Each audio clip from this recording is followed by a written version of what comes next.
Hi everyone, I'm Rick, and in today's video we're gonna list the 7 best high dividend yield ETFs. So let's go straight to the 7 ETFs, starting with the one with the highest diversification. The first ETF takes a 5% slice of an ideal high dividend yield ETF portfolio, offers a generous dividend yield of 3.77%, which is paid quarterly, and with 5,700 stocks is the most broadly diversified in terms of geography. In particular, this ETF focuses on emerging markets and is a good way to access the Chinese market while maintaining a low expense ratio, which is equal to 0.08%. I'm talking about the Vanguard FTSE Emerging Markets ETF, ticker VWO, which gives you exposure to emerging markets like China, Brazil, Taiwan, and South Africa, while giving you a good 3.77% dividend yield. There is a minimum investment of $1, which shouldn't be a big deal for anybody, but the expense ratio of 0.08% is really low for international ETF, and even more considering that 35.1% of the whole portfolio is composed of Chinese stocks, which usually come in ETFs with expensive fees. I'm pretty confident that China is going to become the strongest economical power in the world in the next decades, and the Chinese stock market in the last few years has been a disaster, which makes us hope that Chinese stocks now are finally under their intrinsic value. So having a 30% exposure to the Chinese market with an ETF that only asks you for 0.08% per year at the lowest point of the Chinese stock market of the last 10 years can actually be a one-of-a-kind deal for international investors. Now, the other big countries included in the ETF are Taiwan, India, and Brazil. But as you can see, basically the whole emerging countries are listed here, and this reflects on the 5,700 stocks that you'll get with a single ETF.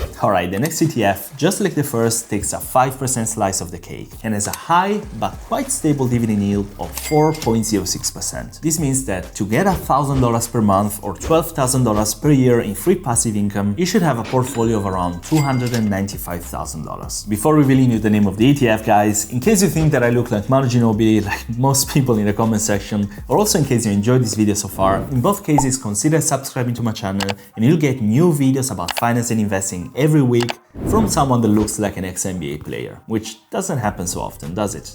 Alright, so coming back to the ETF, I'm talking about the Invesco S&P 500 High Dividend Low Volatility ETF, ticker SPHD, and what I like about this ETF is that it builds its portfolio from the stocks included in the S&P 500 index, choosing stocks that have both high dividend yield and low volatility. There are a total of 51 holdings within this ETF as of May 2023, and all of them are value-oriented stocks, mainly large and mid-cap stocks. The top holdings are Altria, Verizon Communication, AT&T, Kinder Morgan, but interestingly enough, the top sector is real estate with 18.52%. This of course explains the generous dividends together with the other main sectors, which are all value sectors like utilities, consumer staples, and communication. The performance over the last 10 years has been 8.58% against 12.2% of the S&P 500 index. But that's unfortunately the price you have to pay for a lower volatility and higher dividend yield. The fund has an expense ratio of 0.30%. That means that you're going to pay $30 yearly for a $10,000 portfolio. And the underlying stocks are evaluated and reconstituted twice a year in January and in July. By the way, I usually don't suggest ETFs with less than 100 underlying companies because I find it to be not diversified enough. But in this video, I'm focusing on stable ETFs with high dividend yields, so I decided to include it. Alright, the ETF number 5 takes a 10% slice of the cake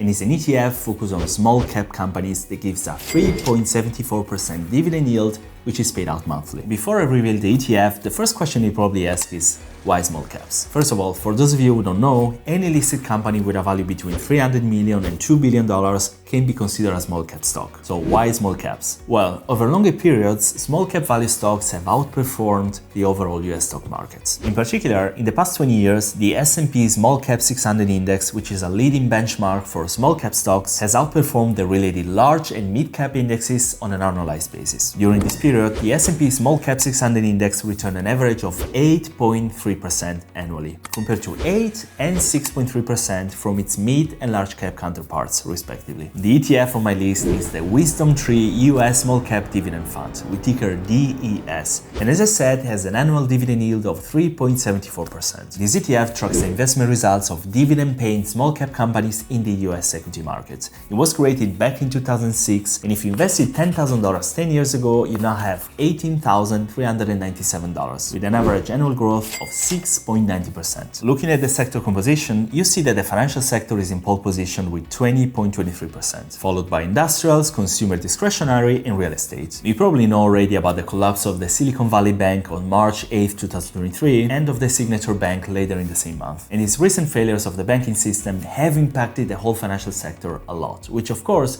poses the question if it's the right time to buy this ETF or not. I don't know when the financial sector crisis will be over, and I cannot know exactly what the repercussions are going to be on this ETF. But it's good to know that 20% of this ETF is in the small cap financial sector, so that if you decide to invest in it, you can make a responsible decision. Now, the ETF number 4 of my list takes a 15% slice of an ideal high dividend yield ETF portfolio, has a dividend yield of 4.53%, and belongs to my favorite investment company, which is Vanguard. It was created in 2016 and is a great choice if you want a high dividend yield over 4% and want international exposure. In fact, with about 1,300 international stocks, it offers you the greatest global diversification in this list, including both emerging and developed markets. I'm talking about the Vanguard International High Dividend Yield ETF, ticker VYMI, which gives you exposure to international stocks that are expected to have above average dividend yields. In fact, since inception in 2016, it managed to give an extremely generous dividend yield, which even peaked to almost 6% in 2021. The reason why I included this ETF is that after almost 10 years of predominance of the US stocks, over the past year, international stocks have outperformed again. This graph from BlackRock shows the performance of US and international stocks from 1973 to 2022. And the orange bars are when the international stocks outperformed. You can notice that in the last 10 years, the US market has almost always outperformed. While this might make you think it's useless to invest in international stocks now, it signals to me that given the incoming recession, international markets might outperform again in the next few years. Add this to the fact that this year, the Vanguard ETF has had solid returns, offers an above average 4.53% dividend yield with a really low expense ratio of 0.22%, which, believe it or not, for an international ETF is indeed low. And you see that this is actually a great choice for international diversification. If instead you want to stay on the American market, the Vanguard High Dividend Yield ETF, ticker VYM,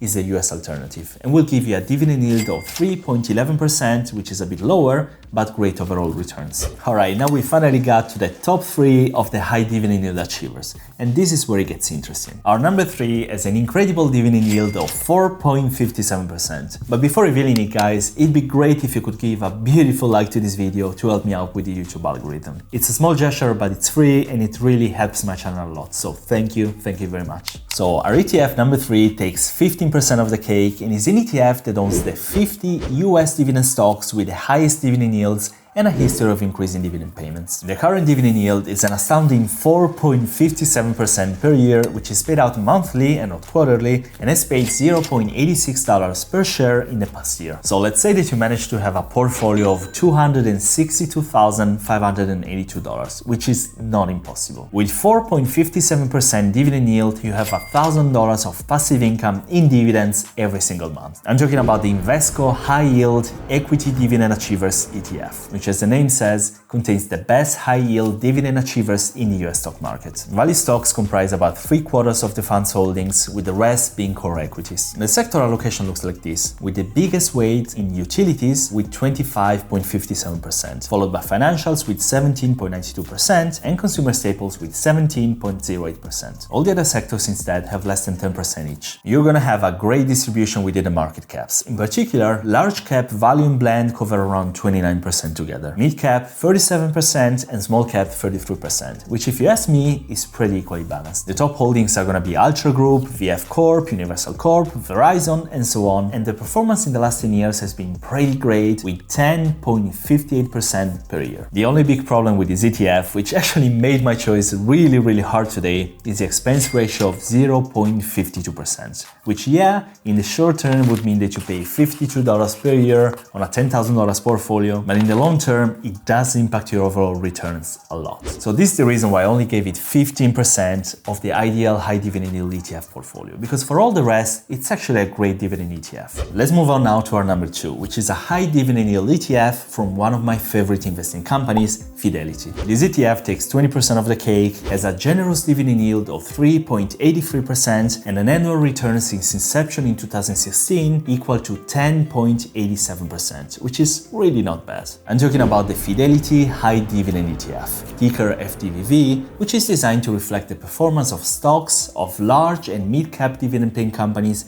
that are expected to continue to pay and grow their dividends in the future. The choice of the companies is the primary reason why I like this ETF. The top holdings boast names like Apple, Microsoft, ExxonMobil, Procter & Gamble, JP Morgan Chase, PepsiCo, Nvidia, Coca-Cola, Chevron. I mean, do I have to say more? And this is not all. Not only you're getting great companies, but you're also getting a bit more diversification because North America covers not 100%, but 90% of the portfolio, followed by Europe and Asia. In particular, Japan, UK, and yes, my home country, Italy, followed the US. Anyway, this 10% non-US allocation adds diversification to the portfolio, and it most likely helps the dividend yield as well. And by the way, while choosing the companies, this ETF screens out the top 5% of stocks with the highest payout ratios. And this is a good thing because it protects us from overly risky holdings and dividend traps. The expense ratio is not the cheapest, but it's still acceptable with 0.29% per year, which means $29 per year for a $10,000 portfolio. Let me know what you think about this ETF in the comment section below. I know there are other ETFs that I could have mentioned like VYM or VXUS, but they have a lower dividend yield, so they couldn't make it into this list. So finally, moving to the first ETF, we have an ETF that is, in my opinion, the best dividend ETF around. So much so that a couple of weeks ago, I made a video exclusively for it. It's gonna take 30% of the ideal high-yield dividend ETF portfolio, and in case some of you still haven't guessed it, I'm talking about SCHD, the Schwab US Dividend Equity ETF. This ETF is the perfect combination between high-yield dividends with 3.78% at the time of recording and a wonderful 10 years average annual growth of 11.90%, which is almost the same as the 12.28% of the S&P 500 in the same time period. If you'd invested $10,000 10 years ago, you now have $31,059, and they will yield you now $1,174 yearly only on dividends. Add this to the fact that this ETF had a great growth in the past 10 years, and you realize why SCHD is the best option you have if you're looking for long-term growth and also for a great dividend yield. If you're worried about the stability of the dividend yield, know that SCHD managed 10 consecutive years of dividend payment increases. SCHD has $45 billion in assets under management, an incredible low expense ratio of 0.06%, over 100 holdings, a wonderful return on equity of 38.44%, long history of positive returns, which is the best amongst all the ETFs that I mentioned. I mean, it's hard to find something wrong with this ETF. Some of you might mention the fact that the last reconstitution of SCHD that happened in March 2023 didn't really account for the recent banking crisis. And this is partially true, but actually this is not something that worries me about this ETF. If you want to know more about SCHD, I did an analysis on it on this video, so make sure to watch it after this. And of course, don't forget to subscribe to my channel to get new interesting content on finance and investing every week from your Italian Ginobili. I wish you a great day, everyone, and as always, I'll see you in the next video. Ciao!